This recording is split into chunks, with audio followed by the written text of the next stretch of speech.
God damn it, Nick Buckin! I hate you so much! You plugged the headphones into the microphone jack. Idle thoughts.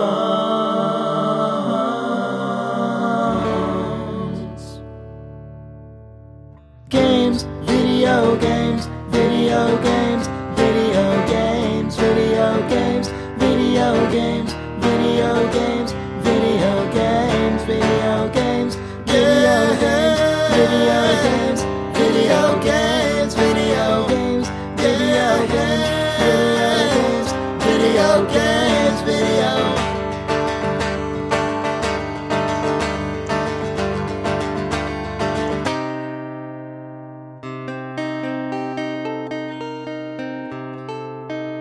Video games.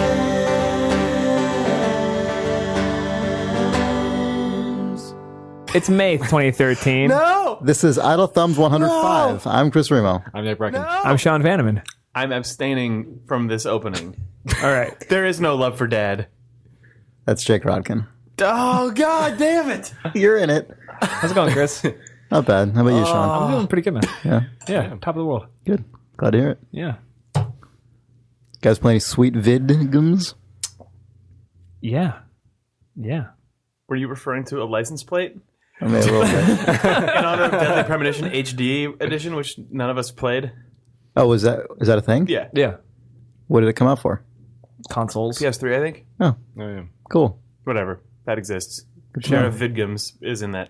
No, I was going to talk about the board game we played last night. Oh, yeah. We should talk about that. Yeah. Oh, Birdgerms. We could, yeah, let's go there first.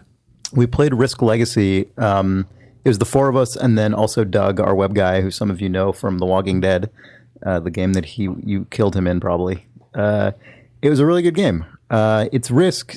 It's played on a big world map, and the battles are like Risk, right?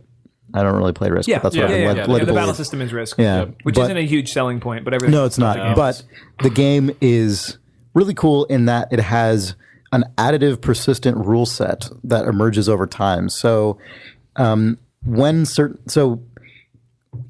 you start up the game, when you open up the box for the first time, it's immediately a very unusual experience because the packaging is much more elaborate.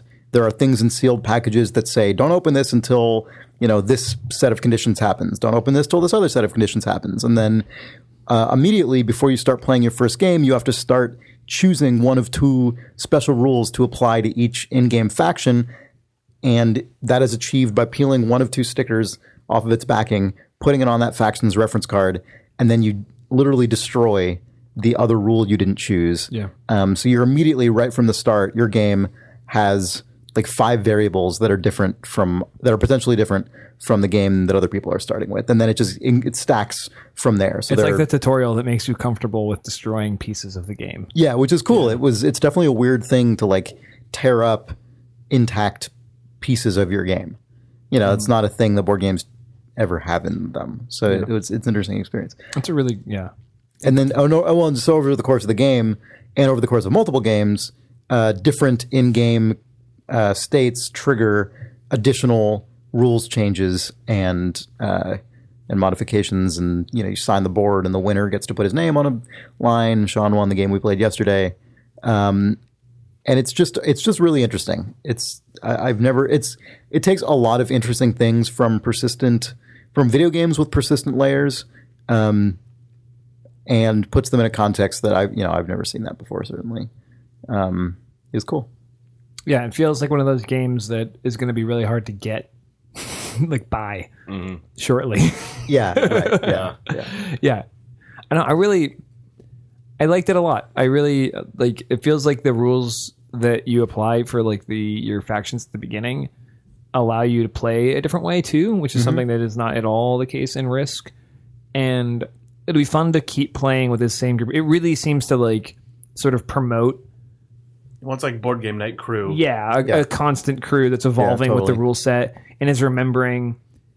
Did you talk about changing the board itself? You kind of a little bit, but can not a lay down these rules as you go in to do a battle or something. Like, oh, I'm going to scar the land here, and now just that territory or that country is at a permanent disadvantage for like, the physically life placing a of the sticker or on a that permanent territory. advantage. Like you can Yeah. place ammunition deficiencies, you can place defense bunkers. You can Those also are the two, I think. and then the other sort of flip side of that is you can, as you go through different rounds, you can place cities which give areas sort of slight buffs, and you also get to name those cities by writing the name on the stickers. So, Cool Town is definitely presiding. Dugtown exists. Mm-hmm. You know, we're going really all original on these The names. British Isles were renamed Ireland by Sean in an excellent little touch, I That thought. was for the family. Yeah. Yeah. It'll be fun as we keep playing, I think, to see our relationships. Like, last night... Crumble, yeah. No, but I think like Doug was sort of like the casual rabble-rouser. He Yeah. was sort of this very deft and quiet puppet master. Yeah. Well, sort of. I mean, that And that then- was the image Nick gave him.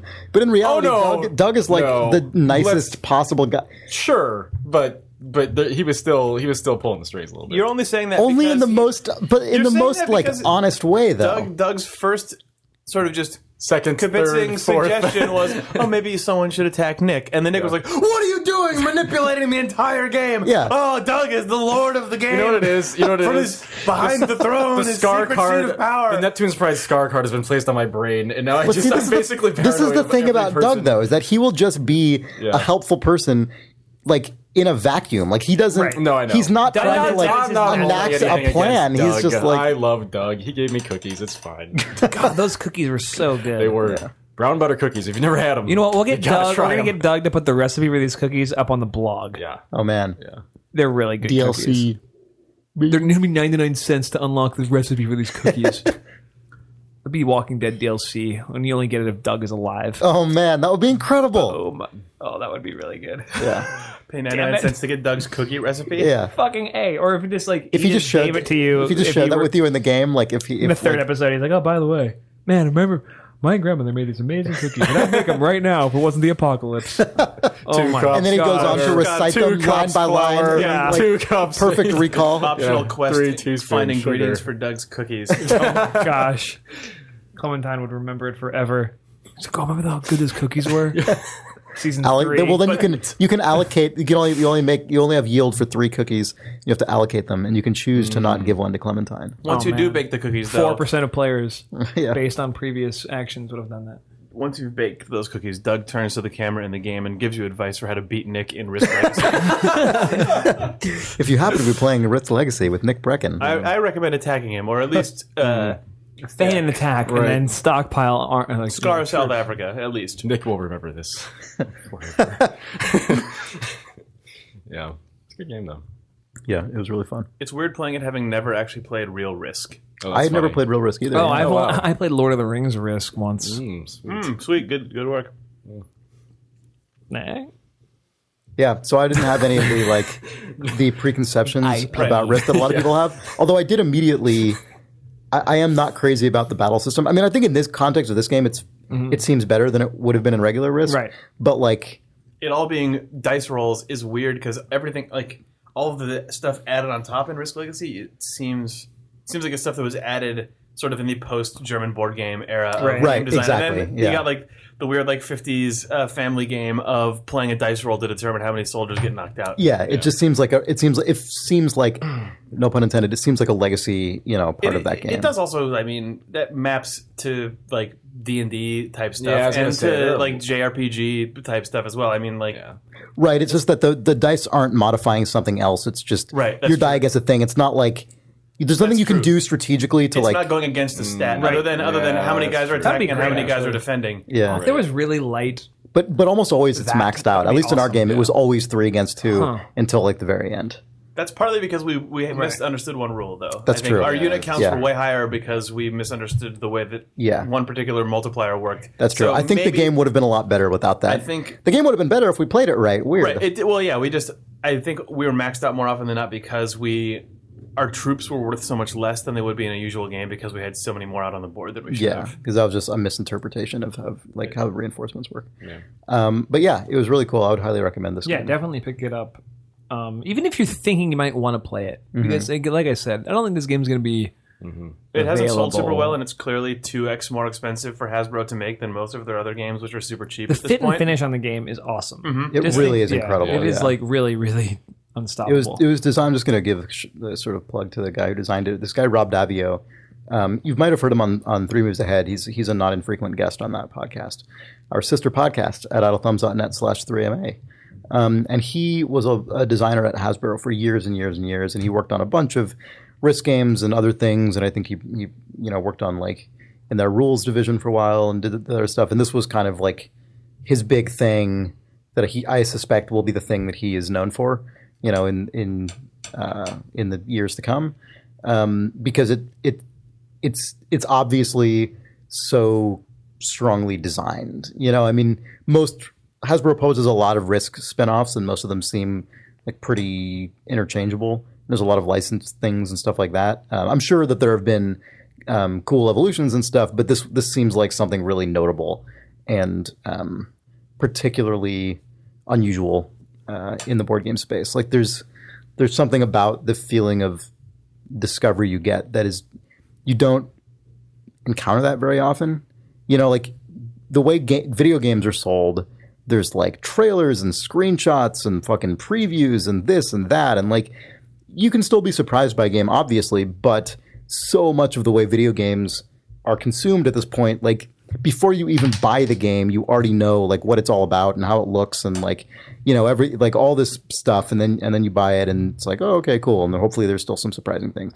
But in this game, it's like we knew the sort of general conceit of the game, but because board games aren't covered that way, it's not like we watched a like Giant Bomb Quick Look where they read every card thing. There wasn't like, game trailers exclusive Phase 3 preview. Exactly, of right. Oh, okay. Right. You know, You're just we every single time we we had to like inside the pack when you found what can we three expect cities? to find when this drops? Like, every time we opened up a packet or like put a new rule sticker on the board or on a faction, like we were learning what it was every time. It was a really cool feeling. For all we know, this stuff could have been like covered to death by Board Game Geek 2 years ago when this game came out. But it doesn't feel like that's as much how board games are, because there is no expectation of this kind of thing in board games, right? Like There's and no like also apparatus. yeah, and there's also the market is just not. I don't think like video games are so rabidly devoured in like a ridiculous way, whereas board games, just by their nature, it's like you need other people physically in the same room for you to play them. Like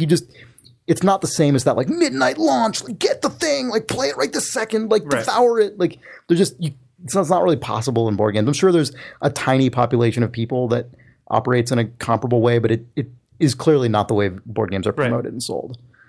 Risk Legacy, because of all these things, would actually adapt really well to a video game, but it would be such a diminished experience, I think, compared to playing the real thing. Yeah, for sure. But I mean, in the way that like Carcassonne or something adapts pretty well, this game would adapt super well because it has those linear destructive unlocks. mechanically, But it's really cool to actually have all the like. It weirdly kind of fits in the theme, even though it's set in the future.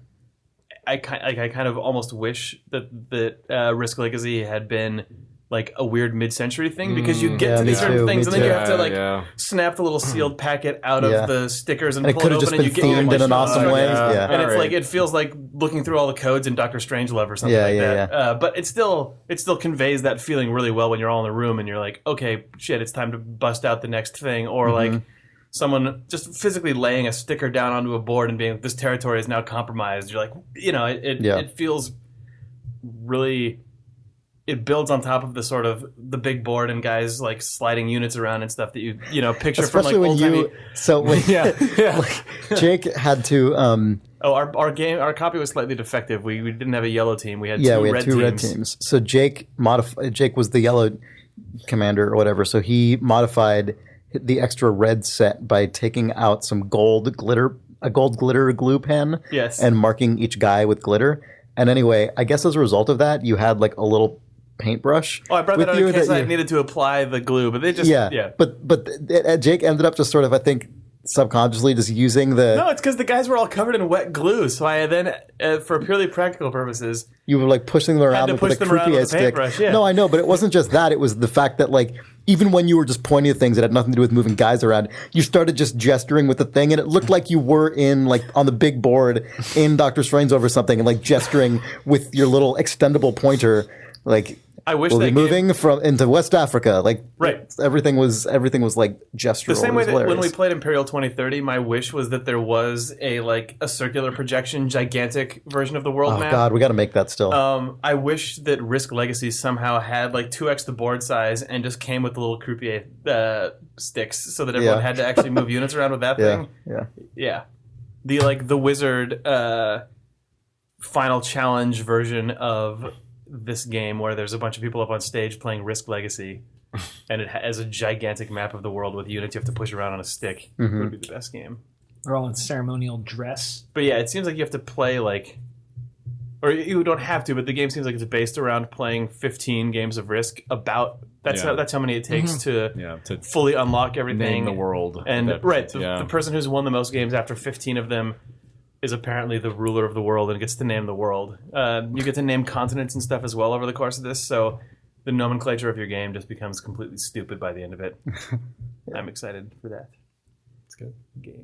Games. Board games. I know, it was fun. So thanks for listening to 3 Moves Ahead, episode 217 or whatever this is. Actually, 3 Moves Ahead does have one episode that's specifically dedicated to Risk Legacy with cool. the lead designer on it. Oh, right, yeah, I yeah. think Oh yeah, listen. To right that. around the time the game came out, that guy is on there with those guys dedicating an entire episode to it. So I don't remember the number, but if you look for it, you will find it on the internet. Yeah. It's I wasn't thinking about this until we started talking about Risk Legacy, but this week ended up, all the games I played this week, I played 3 games basically. I played Risk Legacy and 2 other computer games, and they all ended up being about discovery in a more, to a more extreme degree, than most video games are. Because I feel like there's a difference between surprise and novelty and discovery. There's content that is surprising, like specific authored content. Right. That's like, whoa, that was crazy. But then there's pure discovery where you're engaging with things in a way that's unusual. And I think that within the context of a board game, I think Risk Legacy falls into that category. The part of it's not just it's surprising that this is the rule. It's this specific rule. It's surprising that the way that that rule is entering play is through an unusual means, and There's an act of uncovering. yeah, and we're still we still don't know what the parameters for new rules are. When we play new games, we don't even know what form they're going to take. And also the impact those rules will have. Yeah. Which I think is really cool. Yeah, for sure. We put down scar stickers and there's this country's screwed now. We don't have any sort of, we have no bearing or understanding about how that's going to affect future play, which is really cool. Yeah. I think we're gonna. Right, who knows? That's kind of what I was talking about earlier. It's as we start to develop sort of shorthand relationships about so and so won this time, so they're sort of at a subconscious disadvantage, Yeah. and also as we didn't do any. There was very little diplomacy. There was very There's little. none. There was sort of zero diplomacy. hey, how about we all knock him out? Let's all take this one section of this continent so he doesn't get the bonus anymore. There's very little We of that. should have done that against you. I know. That's why I won. Sean was just massing up in Europe. Yeah, I was It was just getting hardcore. fat in Europe. It was awesome. But I think that'll be really fun to see how those things evolve. I mean, it's sort of on the fringe of what you're talking about, but Yeah. Will long-term allegiances form if me and God, that Doug would just be keep crazy. getting our It's butt kicked, and then we're eventually okay, I don't care if neither of us win, but we're gonna make sure that Chris does not win this round, no matter what happens. That guy, because do you end up getting that sort of metagame stuff if you see if Chris wins one more, he gets to name the Earth? Are people gonna then deliberately try and sway a game just because of the win-loss ratio? what's funny is Or because of feeling I don't think butthurt? that's really mechanically supported, but I wonder if it's one of those things that'll evolve just because of our personalities. But it definitely was mechanically supported in Imperial 2030. Yeah. Because you guys are I feel all like 2030 was more about because that people than this game. own partial stake In multiple of, countries. of, Yeah. of multiple countries and share the ownership. Did you ever play? Yeah, you've played it. I haven't played it. Well, you own it. I own it. I've never played Oh, it. let's We gotta do it. play Let's that. play it soon. We gotta play Imperial it. 2030 is great. That game, it's it's funny because in Imperial 2030, I remember when we first started doing the sort of wheeling and dealing stuff, we all kind of stopped and asked, is this what we're supposed to be doing? Because the rules don't mention it. There's no trade mechanics. There's no negotiation mechanics. But then we were just well, obviously, yes, because I'm a majority shareholder and these two people are minority shareholders in the military of this country, so we should talk about it. Right. And then Steve would sort of lean back in his chair and start playing Deadly Premonition instead. Yeah. And then he would win secretly somehow. But that's a different story. Yeah. So back to on your thread of yeah. So I played 2 other games this week. I don't know if any of you guys have played either of these games. Before we get off that really quick, sorry, before we move entirely from Risk Legacy, the episode of 3 Moves Ahead is episode 144. Oh, okay. So cool. check that out if you want to listen to more Risk Legacy stuff from those guys. Yeah, thanks for the heads up. So I don't know if any of you 3 guys have played either of these games. I played Starseed Pilgrim just today on Steam, and I played CandyBox. I want to know if any of you guys have played this. I only played a little CandyBox. Okay. So everyone nodded. This shit's been going around. Yeah, it's it took around, over. yeah. I'll talk about that first, then I guess. So it took over the Double Fine office in a major way last week. Like it just within 2 hours of the first person internally linking CandyBox, basically everyone at the studio was playing this game.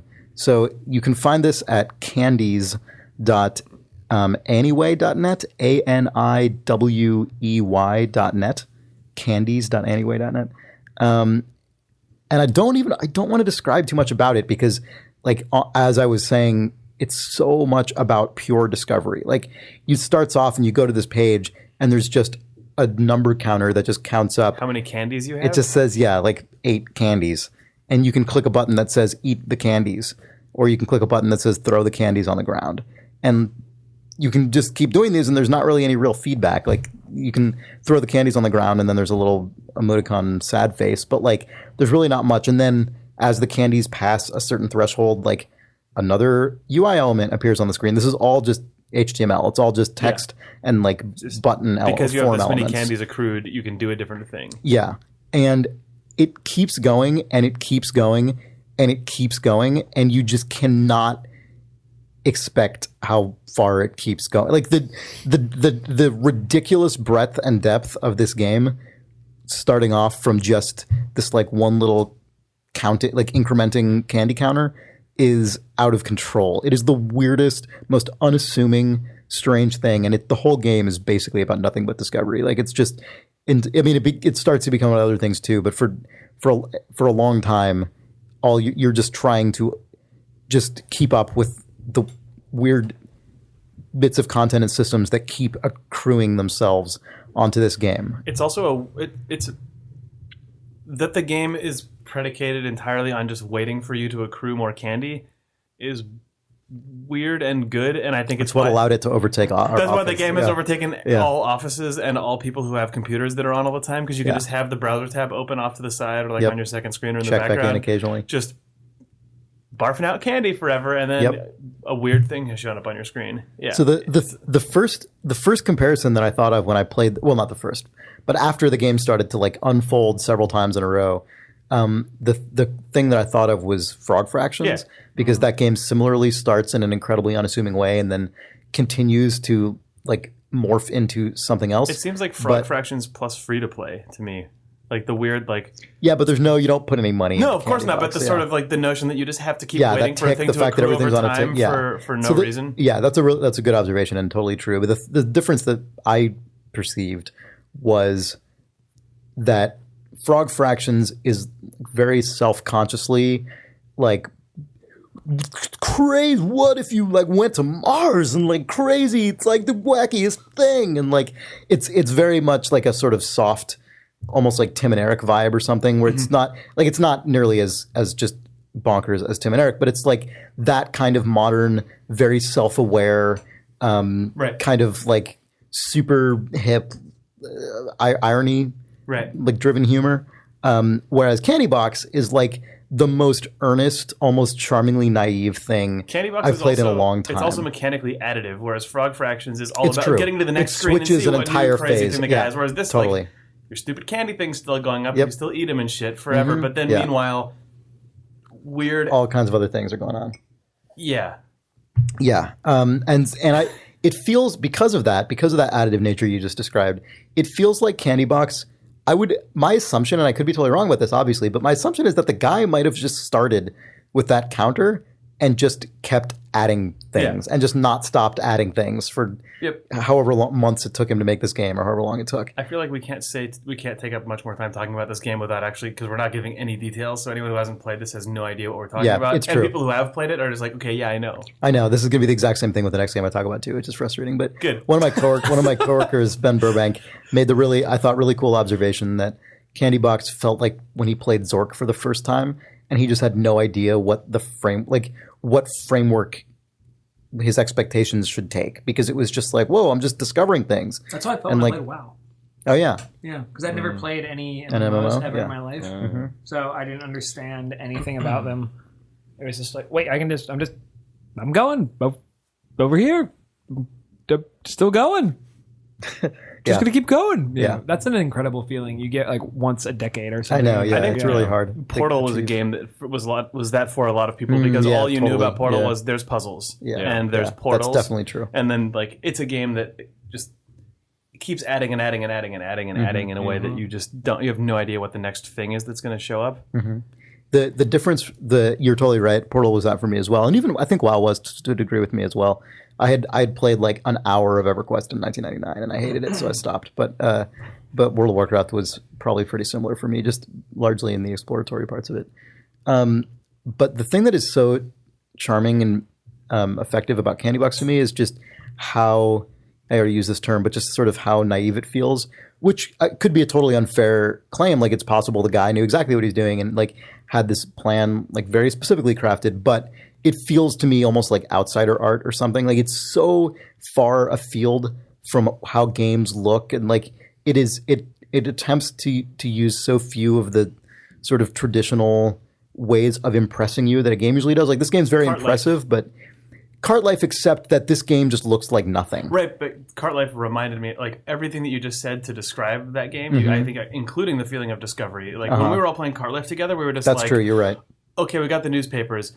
Oh my god, this is how you have to cut the papers? Like, this is like Yeah, every that's true. time a That's new true. screen showed up in that game, your perception of what that game was, instead of reinforcing it, it was adding to it and adding to it and adding to it until you were just like, where the heck does this game stop? Like, what, I don't know anything about what's going on here. Yeah, no, The totally. experience was really cool. Yeah.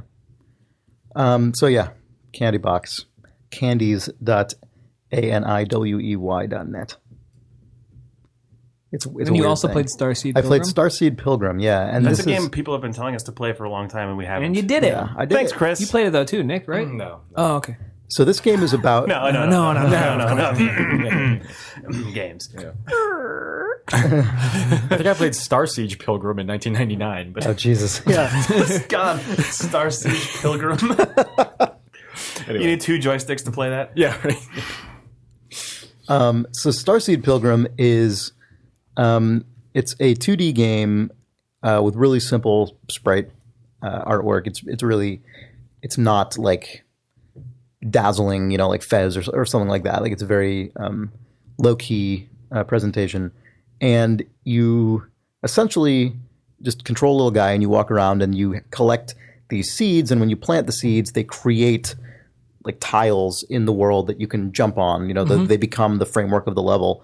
Do you have to place them in prescribed areas? No, you place them wherever, but they grow. Like, when you plant one, other blocks grow out of it in different patterns that are dependent on the color of seed that it is. Okay. And so you kind of, over time, you start to learn what these are. But what's interesting about it is that beyond that simple mechanic, which I think the game kind of prompts you, it says like spacebar to grow, the game doesn't tell you at all what you're trying to achieve. At all.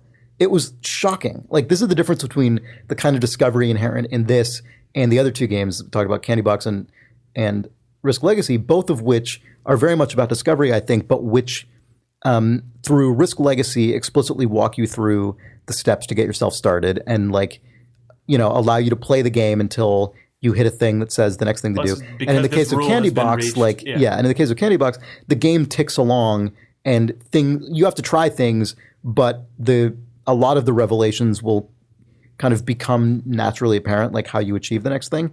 In Starseed Pilgrim, all the mechanics are there, or not all the mechanics, but all the base mechanics are there, but you don't even know what you're trying to achieve at all. Like, it took me probably, I don't know if this is like longer than it took most people or shorter or the same or what, but it took me probably half an hour even to Jeez. figure out like what I was trying to do on just the most basic level. Like, okay, I can plant these seeds. So what? Like, what does that mean? The game deliberately doesn't tell you this. It doesn't have a tutorial beyond just moving around and planting a seed. And then once you figure out, like once you achieve like a thing that feels like, oh, okay, I achieved this thing, the game just puts you back at the beginning and you're like, what? Did I just lose my progress? And then you have to like realize, what do I mean lose my progress? Like, what is the concept of progress in this game? And you have to figure that out. And you have to like, I played for like an hour then, and then I figured out like what the persistent element of it is. And then what is like the one of the like the larger meta goal I'm trying to achieve. And then even from there, it's like other things start to unlock that make you think, well, okay, do I just keep doing more of this? Like, oh my God, there's this whole other thing. It is so weird. I have not played a game like this in a long time. What's a similar experience? I can't even think of one. So a long time since before you existed. Well, I mean, it's like what Sean was saying with World of Warcraft, where it's like when you're playing a new kind of thing you haven't played before, and you just kind of have to figure out what it's about. Except that in the case of this game, it wants you to figure it all out from scratch. So I guess one of the closer comparisons I would say is like the stuff in Fez that's beyond just finding the cubes, but that game has so many hours in it that are pretty straightforward of just finding the cubes that it's not entirely comparable, because you can play so much of that game without having to do the stuff that you figure out on your own.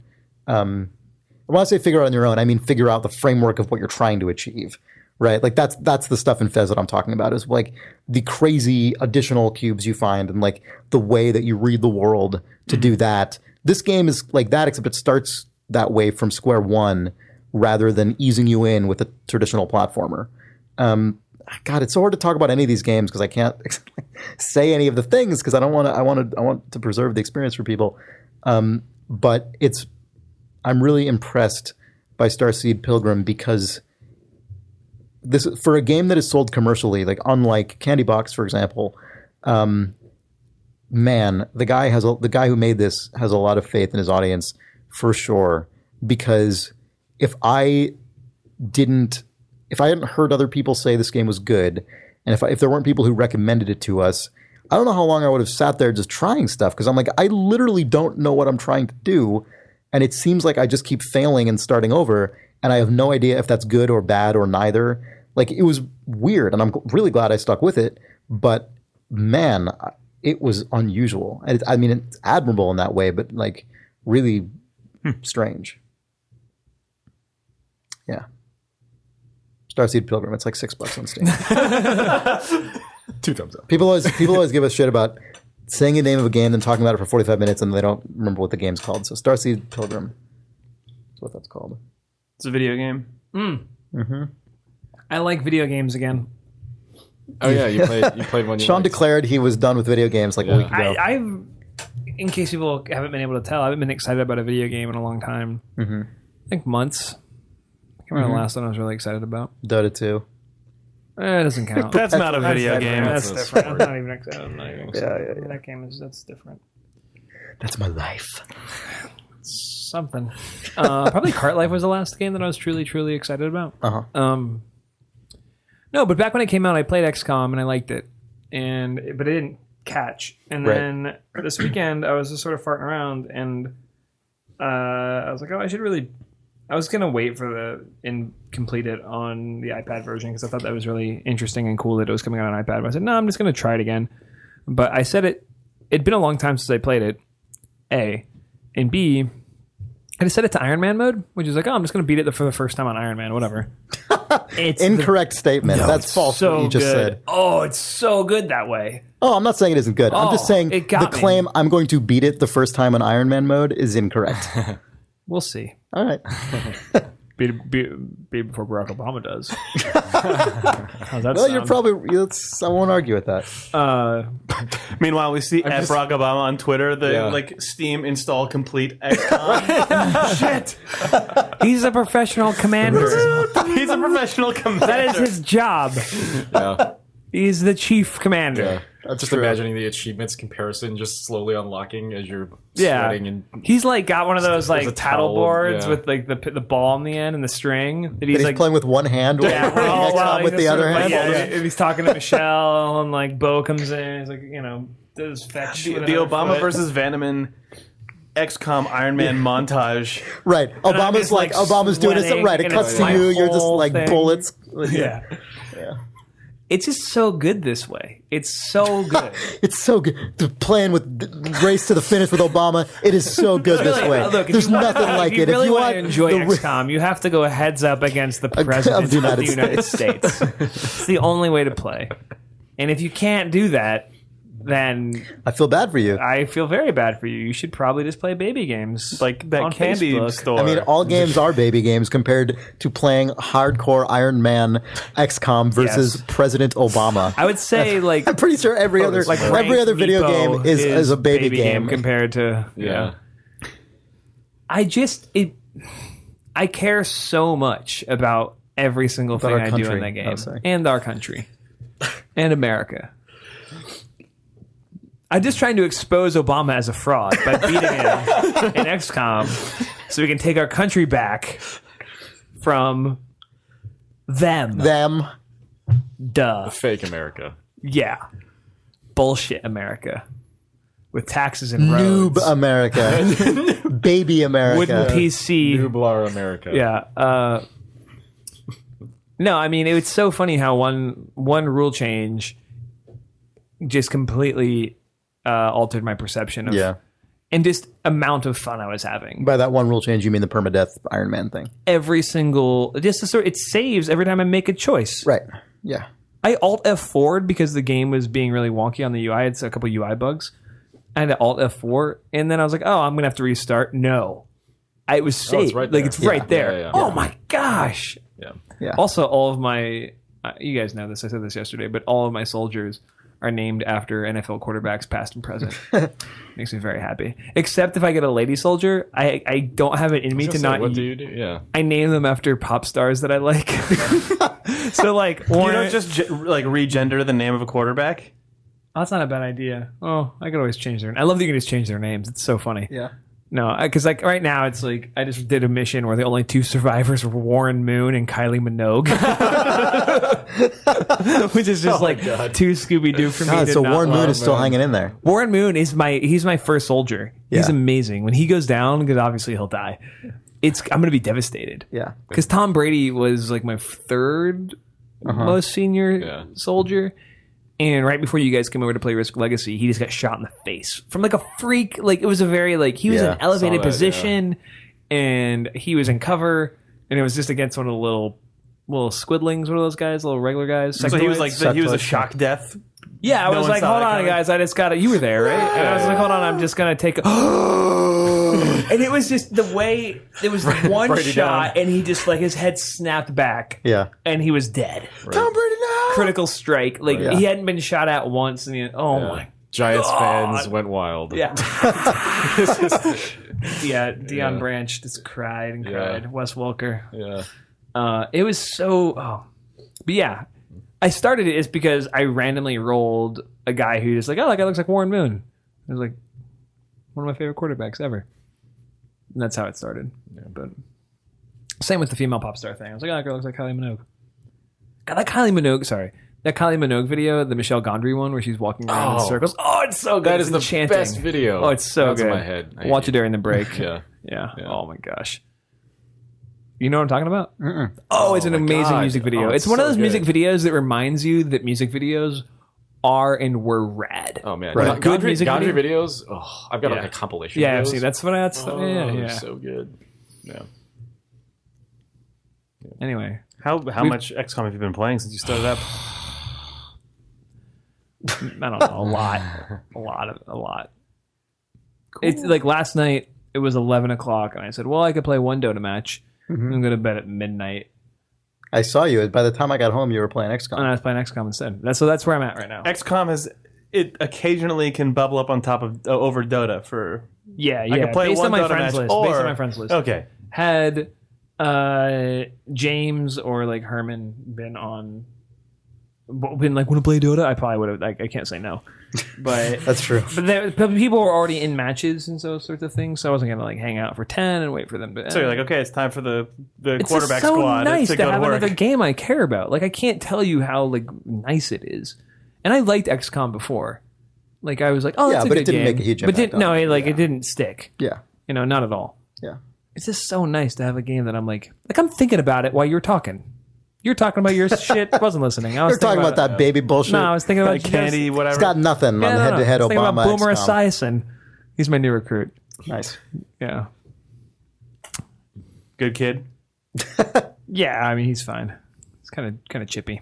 You said you were like waiting to rename them until they've proven themselves. They go on one mission with their old name, and then if they survive, They're baptized. they get their new name. They get their Yeah. they God. get So their this name is and like- number. This is like the future society where NFL stars have been deified because for some reason the only building that wasn't destroyed was the building that Like the housed the NFL NFL archives and like Hall of Fame. So there's like the hall where there's like statues and portraits, and then the archive room with all of the footage of Right. like every NFL game. And this is the only thing that Every people one of in them this- except in this one future- is either a Hall of Famer or a future Hall of Famer. I don't know if Boomer Esiason is even in the cards for that though. Maybe he's a His broadcaster. stats are still now. preserved. But like, I called Michael Vick Ron Mexico, and if you get that joke, then you will think it's funny. I remember that. But I don't think he's gonna make the Hall. He's tarnished. It's gonna make the XCOM Hall though, that KIA list. He'll be on that. Yeah, he'll be memorial. at the top of that list. Yeah. What's funny is what's really funny about that. It sucks too. I wish I could like reorder it almost. Is that list is just a bunch of names I don't know. They just all seem like strangers because the people who didn't make it past their first mission. So I'm like, Oh yeah. man! Like, it's so that's even more more God. Right, cultish. right, It's right, like right. those people immediately leave the public, like yeah. like the shared consciousness of this organization. Yeah. Fuck them, they're dead. no. I'm like, who's Sergey Rachmaninoff? What the? Who's that? And then he's Yeah. like right next to Jim McMahon. I'm like, oh yeah. Oh, Jim. Yeah, an American hero. Yeah, it's because there's like a bunch of people on that, and I'm like, I didn't kill this many people. Yeah, Yeah. Tom God, Brady's on playing the your list. first game on Iron Man, I can just imagine how many dead people you must have. I'm not too bad. Yeah. You know, I mean, I've never lost more than 2 in a mission. That's good. I've wiped in Iron Man. I was playing hardcore What Iron Man, difficulty level are you Just playing? normal. Okay. Yeah, that's good. Baby mode. Yeah. Baby Iron Man. Hardcore's really tough. Obama's like the next one. Normal hardcore Obama. Yeah. It just says you click Obama, it's like POTUS. establishing connection. Yeah. I didn't know this game was on. Now, let me be clear. Yeah. You are not going to survive this. Yes. That sounded like a weird Super Nintendo text synthesis Obama. Yeah. And then he says, "Welcome to Jurassic Park." What? Double dribble. Prepare to qualify. Yeah, I think that the way that you're playing against Obama is that you've somehow like spoofed in, so he thinks that he's playing against Biden. Oh, man. It's and he's just like, like "Oh, Flight of this the Navigator or quarterback's something." yeah." It's Like- Considering my Steam Oh, good old icon Biden, is of course. Biden is hilarious. Considering what? Considering my my God, Steam you're right. icon is Biden. Oh my God! He's Look at on the completely list, fooled. he sees Biden. Yeah, he's- Oh, that looks like Joe Biden. That looks like old What a Joe. weird last name he's chosen. Oh, Classic Joe. Crime Fight 01. That seems like that seems like Joe. Oh, he's naming all his guys after quarterbacks. Classic Biden. Anyway, we'll wipe the floor with this fool. Oh God! Completely like just coincidentally. Meanwhile, he's in Biden the hall. walks- yeah, he's in the hallway listening to that Kylie. He's like, that Kylie Minogue got a tight little body, right? Oh, Joe.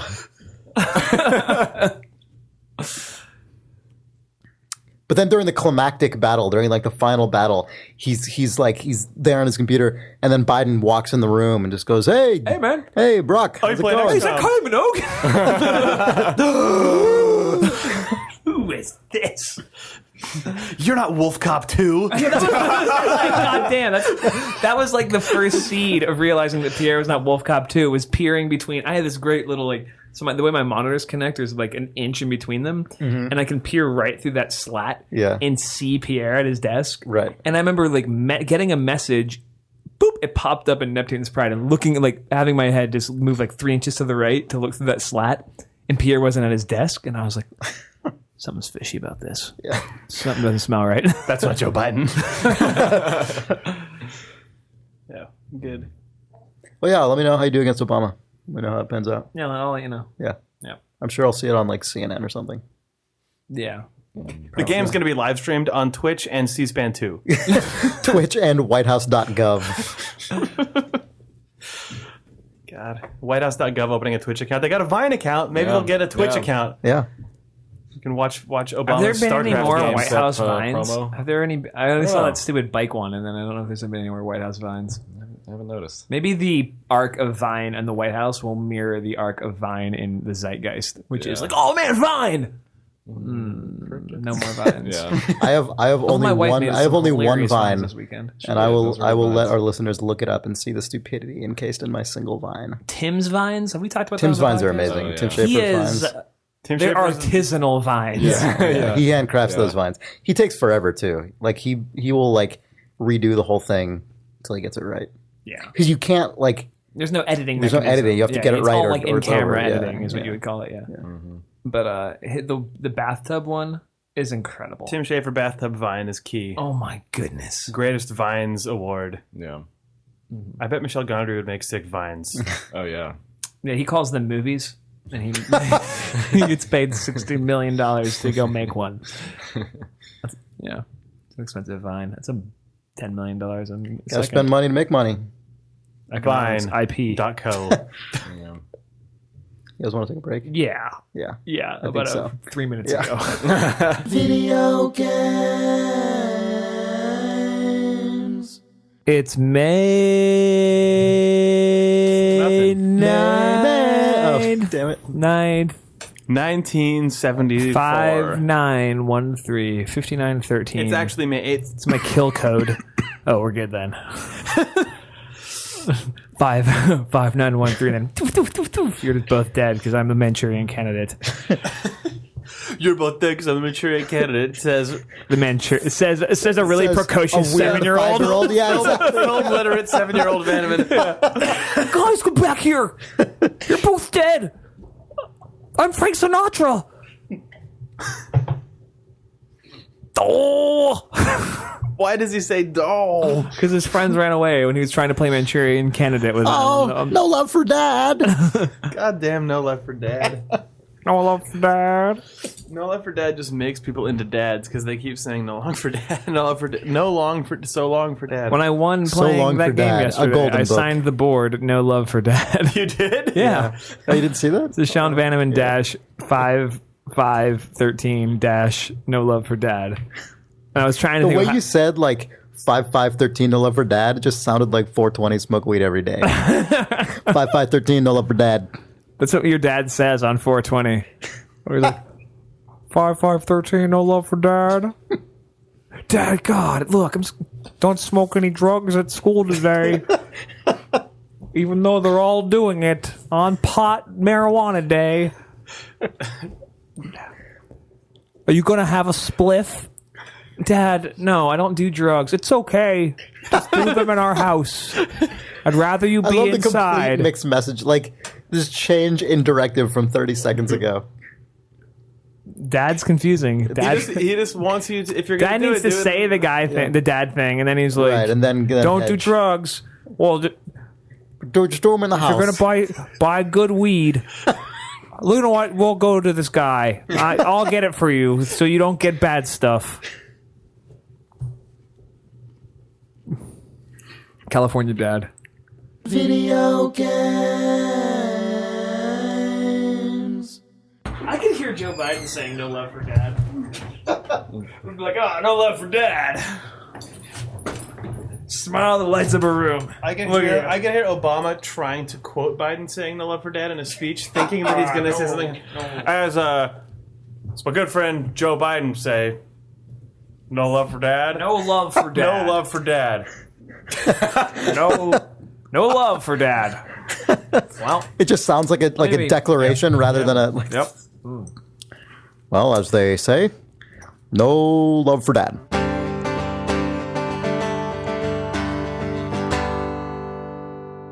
You guys ready for some reader mail? I guess. Guess not. Is this from? Is this from you, the readers? It's from you, the readers. Oh, in that case. I'll take it. That I could get into.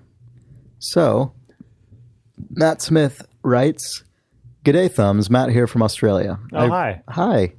I recently finished playing through Arkham Asylum and Arkham City, and while at the beginning of each game, I thought collecting all the Riddler trophies would be too daunting a task, I eventually made the effort to get every single one. I'm not one normally to bother with collectibles in games apart from bobbleheads in Fallout 3 and the Journey symbols, but I realized that the challenge... So you are. Yeah, I was just about to say. So yes, you do I'm not one that. to do this, but I've done this a lot. But I realized that the challenge of collecting the Riddler trophies and their effect on the Riddler story arc, especially in Arkham City, is what made me pursue them. My question to you guys is, how do you feel about how collectibles are currently used in games? Do you think most developers just use them as a way of making the game harder to complete 100%, or is there normally more care taken? Thanks, guys, for all the insightful discussions and laugh. You're doing a bloody good job. Much love from Matt Smith. Thanks, man. Thanks, Matt Smith from Australia. You know what I think about collectibles, Chris? What do you and think, Matt? Sean? I don't like when anything in design becomes perfunctory. I It feels agree. like I agree with you oftentimes entirely. They are. Yeah. I like collectibles in Crackdown Yep. a lot. It was very satisfying to find them. I hunted pigeons in GTA 4 because I found it was a fun way to explore the city. I did a lot of the Riddler trophies, but there were also puzzles, which made them even better. Even more so in Arkham City. But I instantly hated them. I started to resent them when I was seeing Catwoman trophies everywhere that I couldn't get because I didn't have the sweet Catwoman DLC. And I went, you know what sucks? All these things. So then I just kind of fell out of love with them because they were so blatantly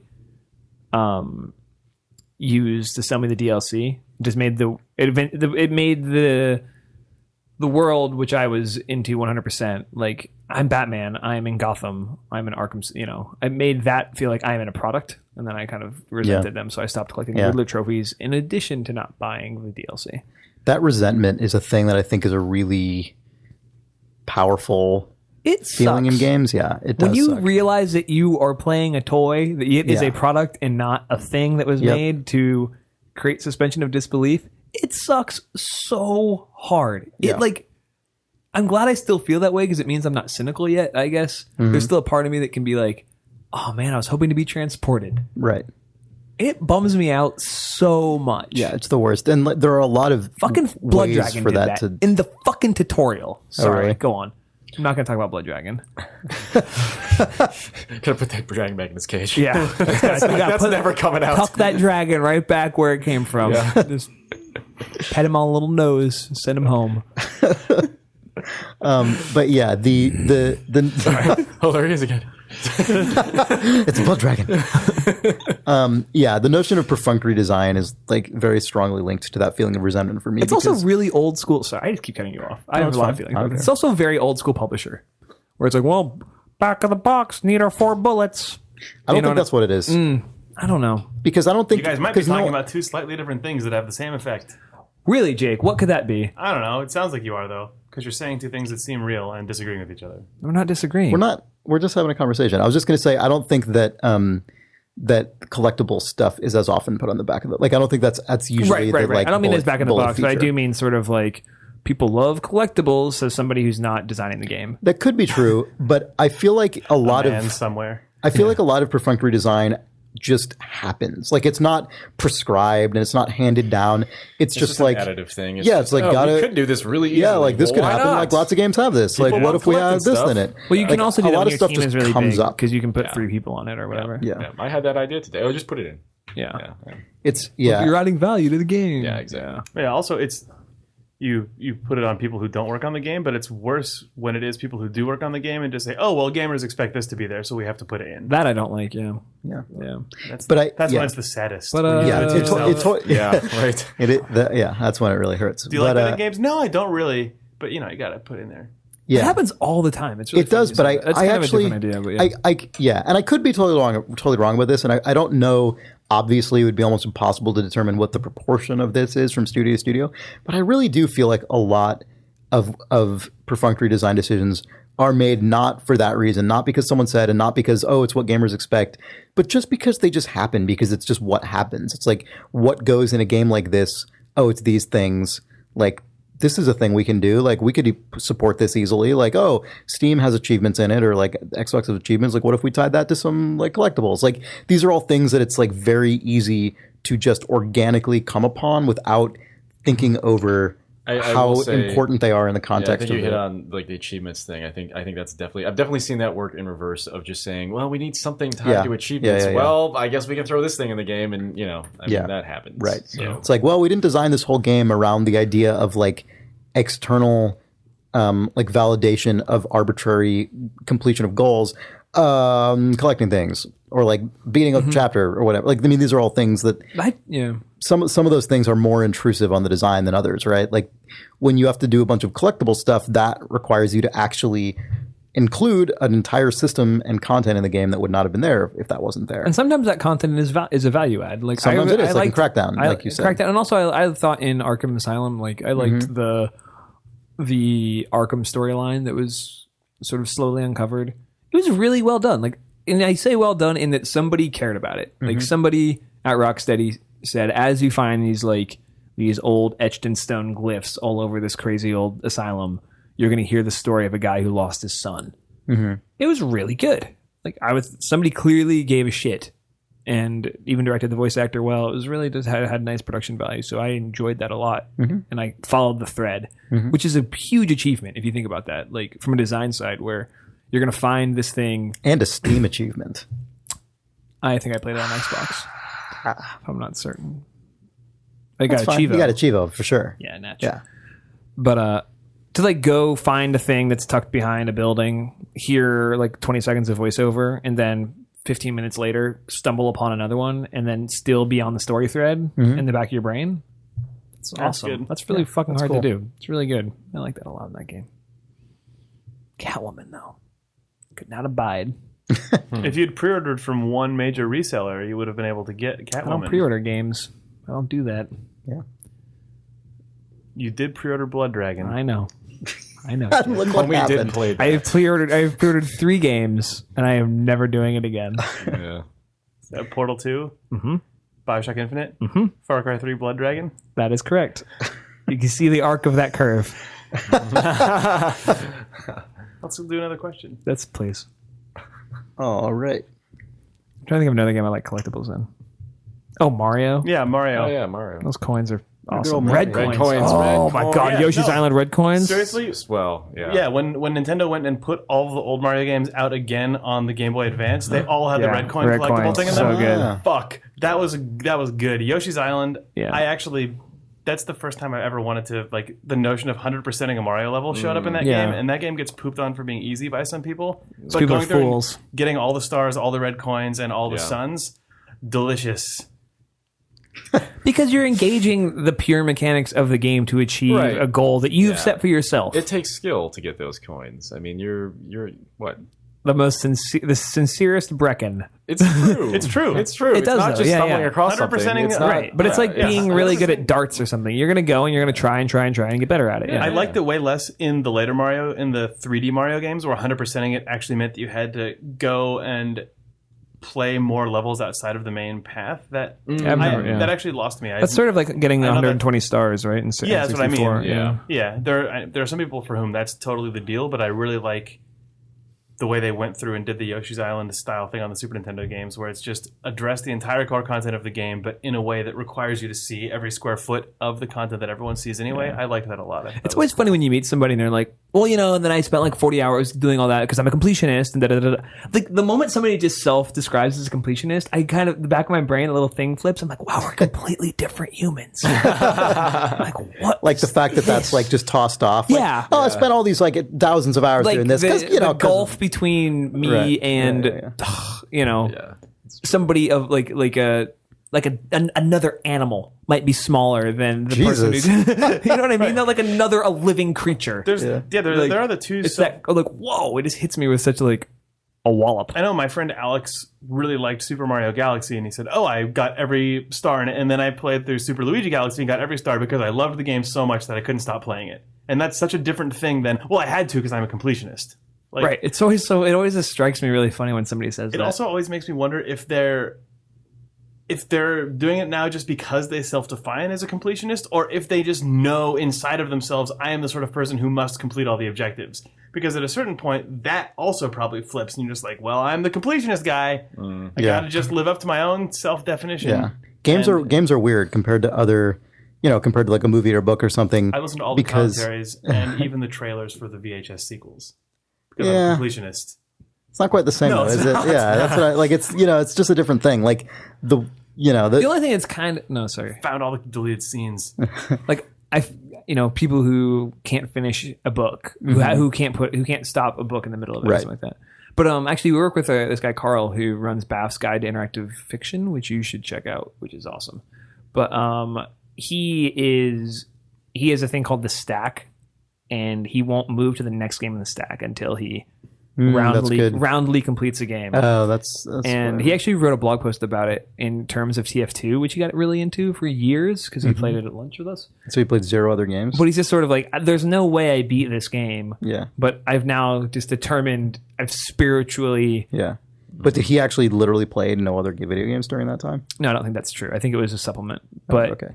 At one point, and it was just funny to talk, like it springboarded him into a realization. Sure. Yeah, that's very subjective. That's another weird thing about games. There's some of them that literally never end ever. His writing on games is better than this podcast when it comes to that. It's very good. It's very good. Yeah. Check it out.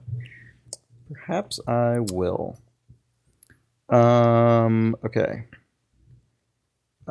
Nicholas Verge. Oh man, that was going to be Nick Brecken. Nick Brecken says, hey guys, I'm Nick. from Quebec, and so the release of Sang-Froid, I guess, Tales of Werewolves, was really meaningful.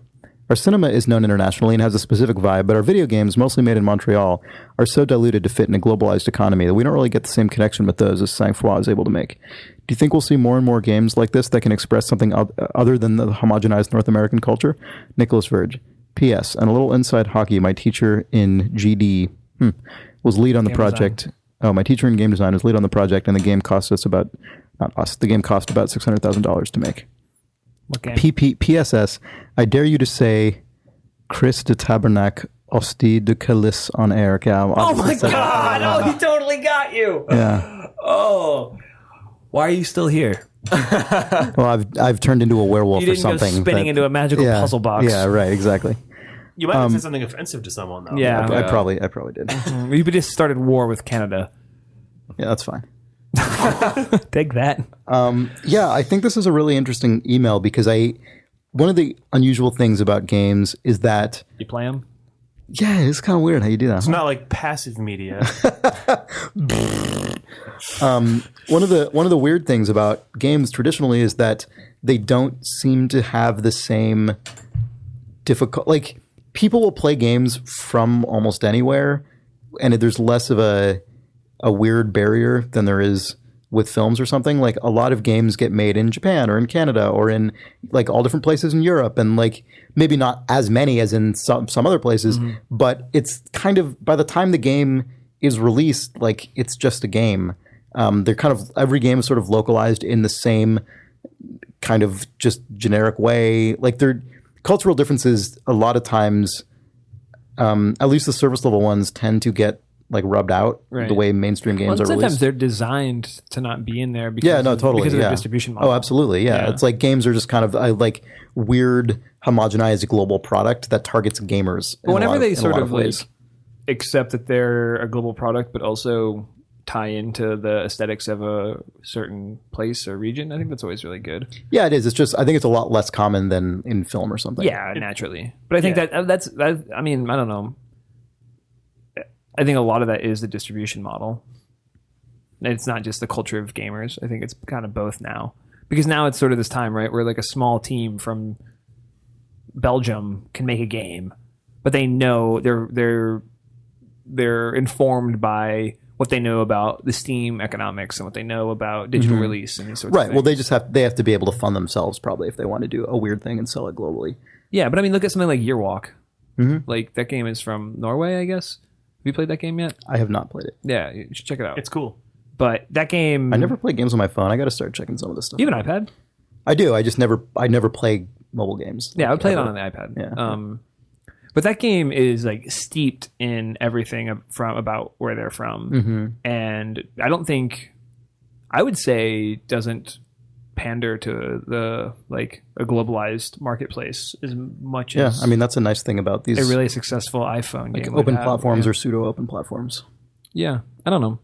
So, but I hear that. I mean, I always like when I like the feeling I get from a game. Like the Stalker series is very much of a certain Oh, for sure. design Yeah, aesthetic. the and that's Eastern really- European PC stuff definitely has its own really cool feel. Because they have and I think part of that is because they have their own publishing infrastructure over there. I was just going to say So that. like stuff can actually come out of there, you know. Whereas There's a also thing a made in like Montreal is just part of the exact same like EA, Ubisoft, like THQ Witcher has complex that that feel just too. creates There's everything. also a- everything. Yeah, it's a good point. There's a big audience that craves a very specific thing in that region as well, which is I think why like Germany still also has a really dedicated 2D adventure game scene that is completely separate from what you get in a lot of other places, even though it's sold Although what's weird internationally. about that is that the German adventure game scene is like totally modeled after the North American like classic adventure game template.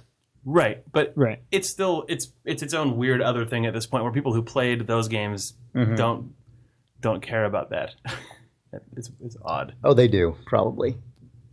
That's why they make like Zach McCracken fan sequel and stuff. I meant people who played North American adventure games now are not really connected to that's that true. German Yeah. scene, except Yeah, that it most still of kind them of probably bleeds not, over in yeah. the same sites. It's, I don't know. Yeah. The weird areas where there's an audience That's kind of that like likes a certain thing. Yeah, for sure. Yeah. But even as those games get on iOS and stuff like that, it's sort of flattening. They sneak out a little more. Yeah, like a mom can discover Gemini Rue. Yeah, You know what I mean? right. Which is wild. Not that that's a German adventure game or anything. Yeah, but yeah. you know what I mean? The Whispered World or whatever. A mom could find that. I don't know if that's on iOS. Moms are never going to find these. No, I know what you mean though. Like Moms are cagey. as that Mom. yeah, that's because the distribution model. Yeah, is I know. global, It's like all fascinating that to me. stuff's I've able to been really spread out interested in weird. that lately. Blob. What? No love for mom? No, no love for No love for mom. The sexy mom says, so, no love for mom? That is a totally different implication. Yeah. Is it no love for dad? Is married to Milfy? No love for mom?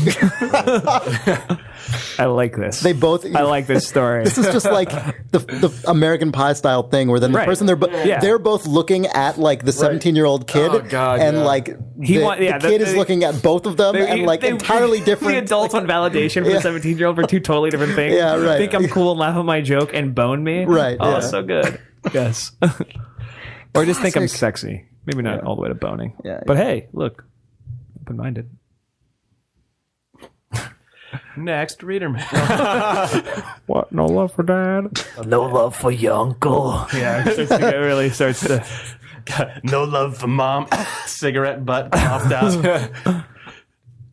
With that weird coughing out of garbage that you do, like you think, is that a human? Like what sort of? If you were an animator, like what sort of 2D crazy animation would It you just make? seems like a thing that would happen in a really, really old cartoon. To like a hobo would cough. up No, for a cigarette butt. cat would do that. Like, Yeah. yeah. It's Yeah, right. You know, no love for homeless dad. person. the cat. Like just the idea that you've had Meow. some crumpled I cigarette. get in your it. mouth. Yeah, yeah, You know, yeah. for so long you don't even know it's there. It went out and it just sort of you just fell asleep and God. breathed it in.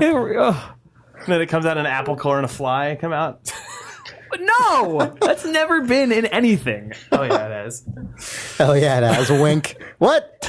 No love for dad. What? What's happening? Anyway, I think we can all agree none of us have any love for dad. yeah. Or mom or me. Or Jake. No love for Jake. Jude Jackson writes, "Hey Thumbs, no love for Jake. Your discussion on Nick's tweets where you talked about boundaries as conundrums rather than arbitrary gates reminded me of Offspring Fling. I don't know how deep Chris got into that game, but if you go for beating time trial ghosts, there are ghosts that can't ever be beaten until you learn how to use unwritten exploits in the mechanics." Listen up, Steve. If you go for beating time trial ghosts, and Yeah. other God, go for what if ghosts. Steve put a time trial ghost and gone home? Clearly that game needs a time trial ghost. Steve, call me.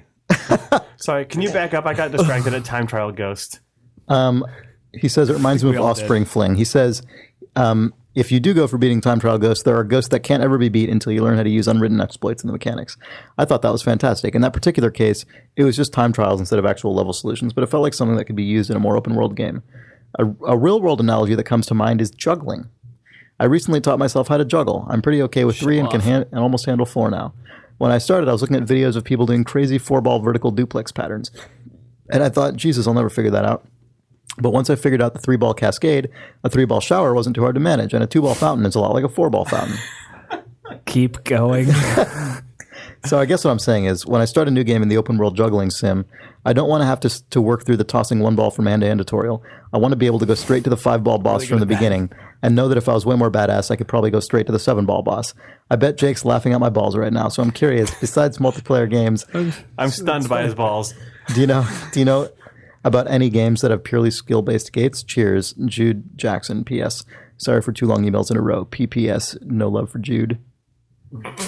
Did he really say that? No. Oh, man. It's like, wow, little did he know. Oh, That would become a thing. I don't have the answer for this.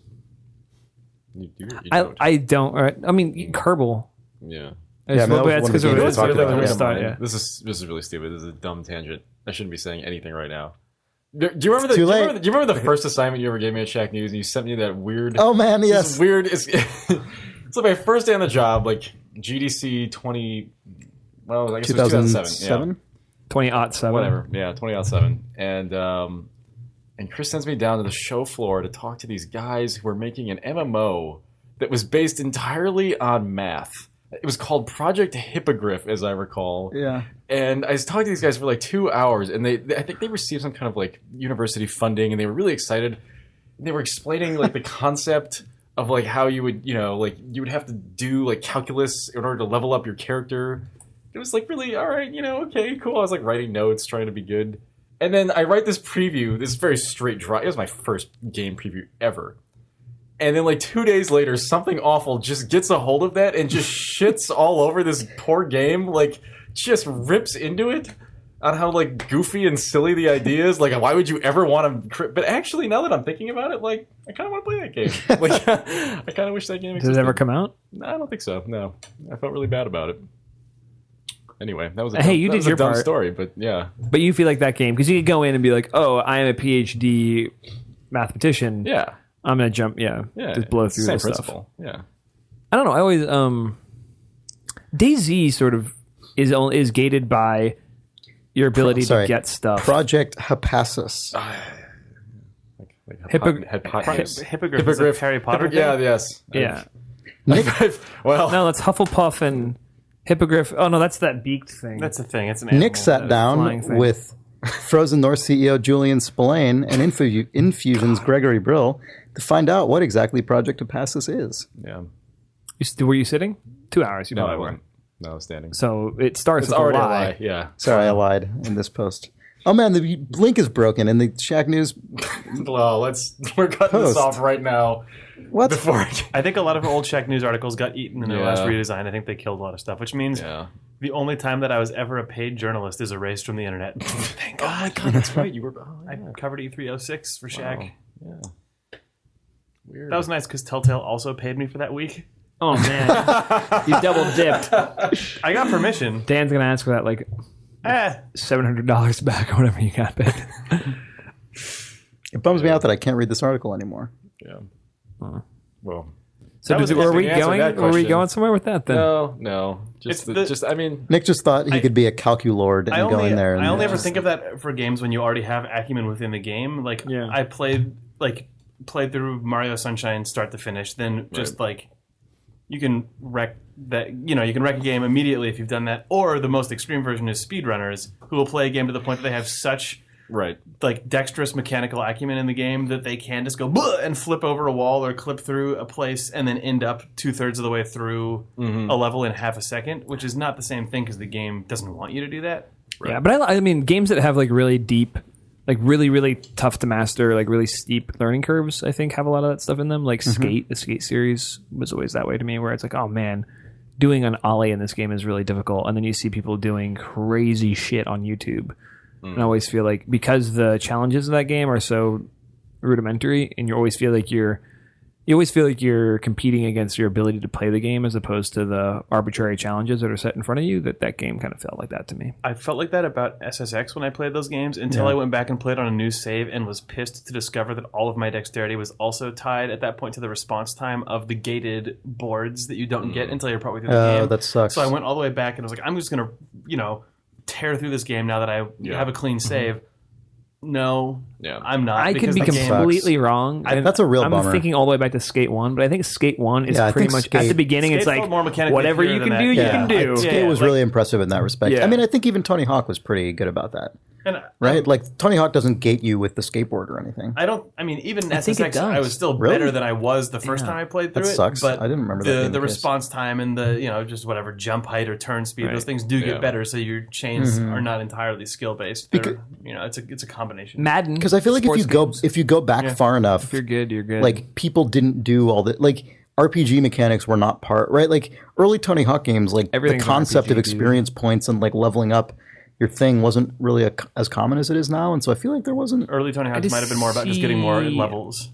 Yeah, I can see boards that are like speed and jump, like with That was star at least ratings. by the second SSX game they had SSX, that sure, was but still I like don't. a few I years just, after I Tony just don't Hawk. remember seeing that in Tony Hawk. I could be totally wrong. I could be making up memories in my brain. Anyway, You just cheated the best. Thanks for that board. email. Yeah. Yeah. Some people suggested to me on Twitter that Eve would fall into that category, but it really doesn't. I don't feel because what is that? Because I mean, technically it does. If you jump into Eve and are just an insane mastermind and get really lucky, or have a friend who gives you money or something, like, you can go through that gate. But the gate for most people is like so incredibly microscopic that it doesn't. But that really feels count in like my saying book. like tomorrow I'm going to be a stockbroker. Right, exactly. Yeah, it's Like, yeah, for one I guy that could. might work. right. Yeah. Yeah. You know. It has to be opportunistic. Like, you have to have it. But mostly you're going to become a badass by just getting beat up a lot Right. and just being around Yeah. for a decade. Cool. Well, Cool. That just about does it for another episode of Idle Thumbs. If you have questions, write to us at questions@idlethumbs.net. Also, we haven't talked about this in a bit, but if you wouldn't mind, if you like the podcast, please review us on iTunes. Give us a good number of stars. It actually does bump us up. Can I be perfectly honest? I check the iTunes like ranking like once a week. Usually on Thursdays after the episodes come out. yeah. So it would be really nice if I checked it. And we A were lot in of the people top 10 listen on gaming. iTunes. Not a lot of people rate things. So if you want other people to like the podcast you like, rate it nice. And if a few people do that, you go bump it up the charts pretty high for a couple days. It's kind of a surprise. Yeah, it's weird how that happens. We're shameless also- in asking for that, so whatever. We're doing like it's been great. Like we've been getting more readers here and there over the past few months, and it's been really cool to see that happening. So thanks for helping. Thanks for Yeah. listening to the podcast, guys. and for listening. That was really weird. You guys both kind of said the same thing, but off by like half a second. It was odd. By like It half was a odd. second. It It's was kind of weird. odd. Yeah, it was strange. A little strange. What Show me happened the just now? blueprints. Just could you Show me could the- you give me Why don't you the just- diagrams? The diagrams, I'd like them, please. What? He never. What? What? Excuse pardon. No love for idle.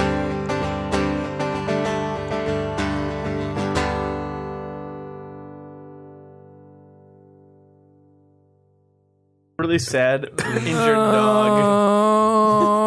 Oh, podcasting. Oh, got Steve Gaynor here. Oh, hey guys. It's Steven. Yep. God, hold on. Steve mode active. Where's that fucking lever? Oh, do it. Oh, games. Oh, hey. And then he goes like this. Hey, hey. And then he'd lean over. Hi. Hey. Huh? Huh? Oh man. Oh fuck. Hi guys. It's Steven. Please leave a God, message. was that also Steve? I was trying to do Steve's laugh. I don't know. It's kind of like That's pretty good. It's close. Leave a message. Hi. It's got to be like a little sexual. Have you noticed Hi. that? Hi. It's Steven. Steven. You have to like wait Leave on him- the S. Like it's Steven. It's Steven. Oh God! Please leave a message. Sorry. He doesn't need this. Nobody needs this.